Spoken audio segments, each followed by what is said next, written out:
அரசு பள்ளிகளில் 5 லட்சம் மாணவர்களை சேர்க்க தமிழக அரசு இலக்கு நிர்ணயித்திருந்த நிலையில் 1.5 லட்சம் மாணவர்கள் மட்டுமே சேர்ந்திருப்பதாக தெரிவித்திருக்கும் அன்புமணி ராமதாஸ், கட்டமைப்பு வசதிகளையும் ஆசிரியர்களின் எண்ணிக்கையையும் மேம்படுத்த வேண்டும் என தமிழக அரசுக்கு அறிவுறுத்தியிருக்கிறார். இது தொடர்பான கூடுதல் விவரங்களோடு இணைகிறார் எமது செய்தியாளர் வினேஷ் சரவணன். வணக்கம் வினேஷ், உங்களிடம் இருக்கும் தகவல்களை பகிர்ந்து கொள்ளுங்க.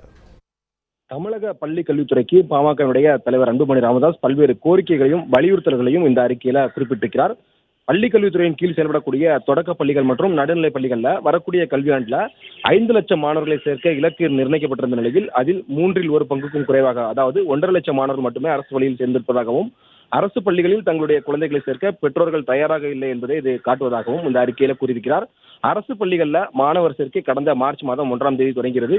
இதுவரை 55 நாட்கள் ஆகியுள்ள நிலையில் 5 லட்சம் மாணவர் சேர்க்கைக்கு இலக்கு எட்டப்பட்டிருக்க வேண்டும்.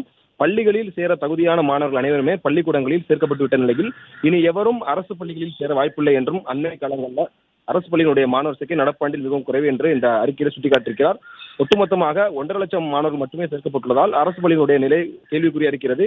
பள்ளி கல்வித்துறையினுடைய கட்டுப்பாட்டு கூடிய அனைத்து பள்ளிகளுடைய தரத்தை மேம்படுத்த வேண்டும் எனவும் கட்டமைப்பு வசதிகளை மேம்படுத்த வேண்டும் என அன்புமணி ராமதாஸ் அறிக்கையில சுட்டிக்காட்டியிருக்கிறார்.